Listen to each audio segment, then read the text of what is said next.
Iya, itu udah paling benar di pengadilan, nggak apa-apa. Kita hadapi saja dengan baik, nggak lari, nggak kabur, kita selesaikan.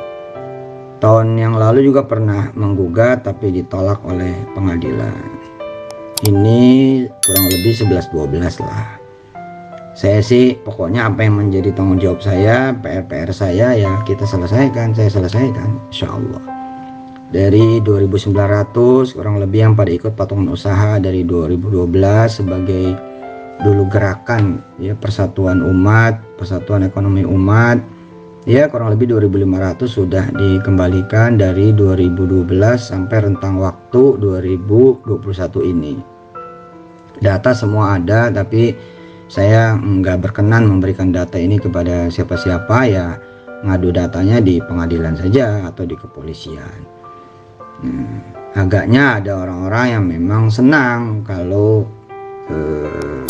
terjadi seperti ini gitu.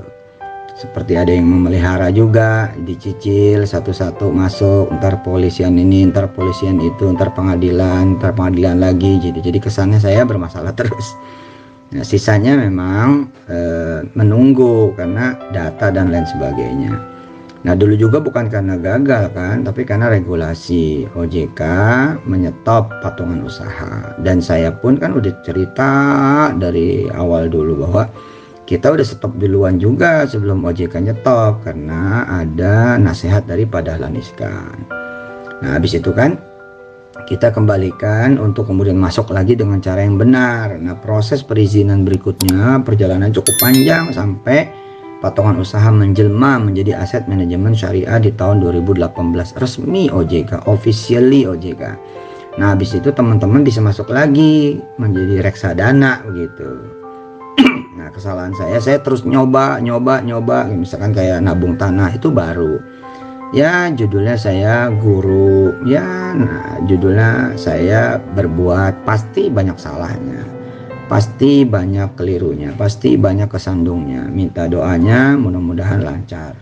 Tapi kalau nipu sih saya kira perbandingan 2000-an orang udah dikembalikan dan memimpin sampai umat punya aset manajemen syariah sendiri. Setelah berpuluh tahun lo umat nggak punya loh. Saya kira harusnya sih publik bisa menilai. Tapi kan hari ini publik juga lihatnya dari thumbnail, dari judul, nggak pernah lihat isi gitu. Jarang ada orang lihat isi ya, sehingga narasi yang dibangun yaitu tergantung judul itu. Sedangkan saya juga nggak punya YouTube yang mempengaruhi, ya IG aja saya banyak main itu, TikTok juga enggak gitu. TikTok ada kawan-kawan muhibbin yang pecinta saya pada bikin, tapi ya segitu doang gitu. Dan kalau yang rame kan yang gitu-gitu, kalau yang bener mah kagak rame gitu. Ditambah saya berulang kali bilang saya punya kuasa penuh atas 52 cabang pesantren Darul Quran, kuasa penuh atas segala mata rantai ekonomi dan kebutuhan sarana prasarana ya dan perjalanan pesantren sehari-hari. 52 loh, dimana misalkan Darul Quran Solo Raya saja itu pembangunan dan lain sebagainya mulai dari awal sampai sekarang mungkin udah 100 miliar, karena satu asramanya aja bisa 19 miliar 25 miliar, belum masjid dan lain-lain.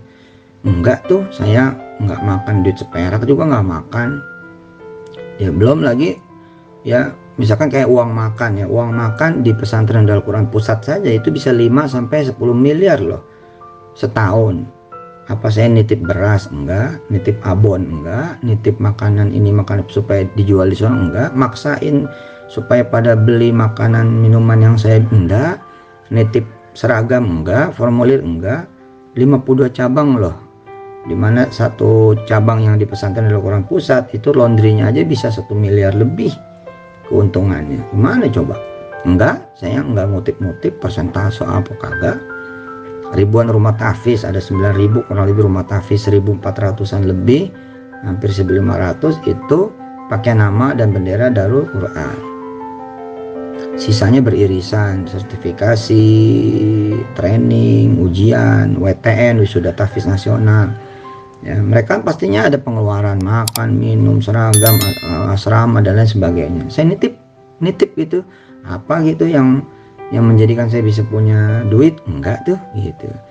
Nah, terus saya dinarasikan nih, yang kalau saya ngomong salah lagi, misalkan saya nipu 2,5 juta, 5 juta sekian orang duitnya orang kecil, boleh nabung, boleh, terus saya nggak tanggung jawab. Loh gimana, ada orang-orang yang ketika mau diselesaikan nggak mau selesai, misalkan naro 10 juta mintanya 1,8 miliar, itu mana judulnya, ada proyeknya juga kagak jalan. Nah ketika proyek kagak jalan kan mestinya juga duit kagak kembali, tapi saya masih berdiri, nggak ada delusi. Padahal pembangunan hotel misalkan yang menjadi yang menjadi underlying dari proyek patungan usaha itu kan harga besi beda, harga baja beda, regulasinya juga berubah-ubah. Dulu nggak apa-apa 12 lantai, sekarang waktu pas tahun itu nggak boleh, mesti 10 lantai lah.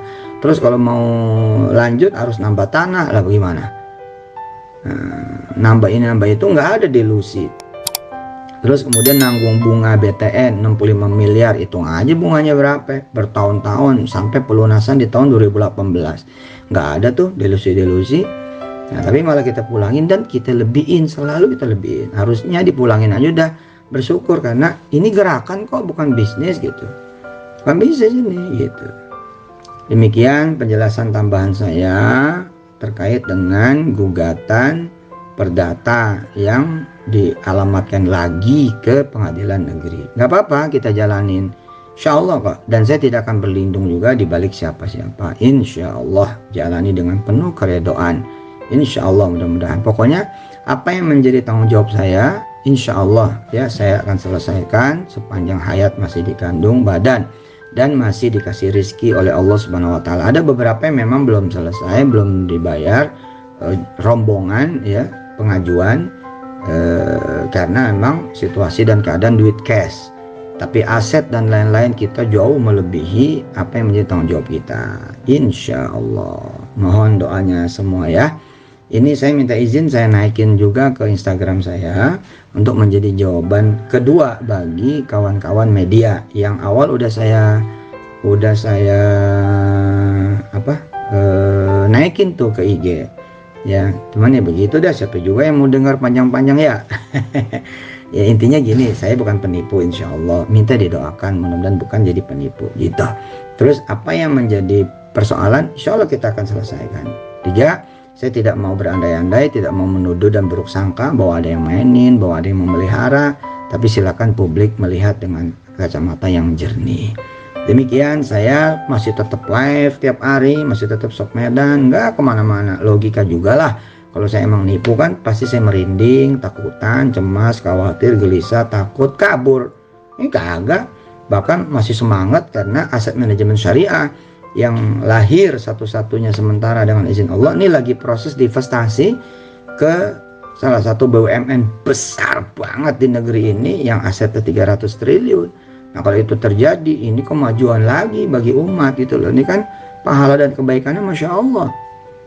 Dan ya hotelnya juga masih berdiri kok, sebagai lambang dari patungan usaha masih berdiri dan dijadikan pesantren gitu loh, supaya menghindari kesan bahwa ini dimiliki oleh Yusuf Mansur. Padahal duit yang kami keluarkan dengan izin Allah jauh lebih banyak daripada anggaran yang didapat dari patungan usaha. Dan sekali lagi patungan usaha sudah dipulangin lebih dari 2.000 orang, datanya lengkap, lengkap banget. Ini lagi dikejar data ini, dari dulu asal pengen selesai itu nggak pengen selesai, pengen ribut, pengennya masalah. Kalau lapor kemana-mana, gegap gempita, giliran pada kalah, pada diam. Nah saya nggak mau bernarasi jelek, tapi ini udah ya. Udah bernarasi jelek ya. Enggak, ini cerita mengungkapkan kebenaran. Insya Allah. Ala kulli hal, saya punya dosa banyak, kekurangan banyak, kesalahan banyak, kelemahan, kelalaian, kebodohan banyak banget. Maka minta didoain sama kawan-kawan wartawan dan semua kawan-kawan media, juga semua yang kepengen saya menjadi baik. Kecuali ada yang gak kepengen jadi baik, ya mau diapain. Insya Allah lah, mudah-mudahan. Allahu Akbar ya. Perjalanan Darul Quran juga sudah sekian belas tahun, hampir 20 tahun. Kita sudah punya cabang, misalkan rumah tahfiz bukan cuma di Indonesia, di Mesir. Kemarin saya baru dari sana, itu udah ada 6 rumah tahfiz. Ini kan luar biasa gitu loh, 6 rumah tahfiz. Masa nggak dilihat izin Allah Jalla Jalaluhu. Mudah-mudahan ini bukan ria, bukan sum'ah, nggak mengganggu keikhlasan, nggak membatalkan amal, tapi cuma pengen ngomong apa iye gitu. 5-10 orang, narasinya kan ribuan orang, jutaan orang, dibikin rugi sama Yusuf Mansur. Yang mana? Saya juga dari dulu nggak pakai tarif, ceramah sono ceramah sini gitu. Kalau dibayar dengan izin Allah karena pengen dapat banyak rezeki dari Allah, saya sedekahin sesuai dengan omongan saya gitu. Terus kemudian dinarasiin makan duit sedekah yang mana, makan duit sedekah, tunjukin pakai bukti, tapi gitu. Kagak pernah ada itu. Karena kita nyeru sedekah, bukan memburu sedekah gitu ya guys. Oh yo, lah mau diapain pokoknya. Guys, makasih ya, terima kasih. Assalamualaikum warahmatullahi wabarakatuh.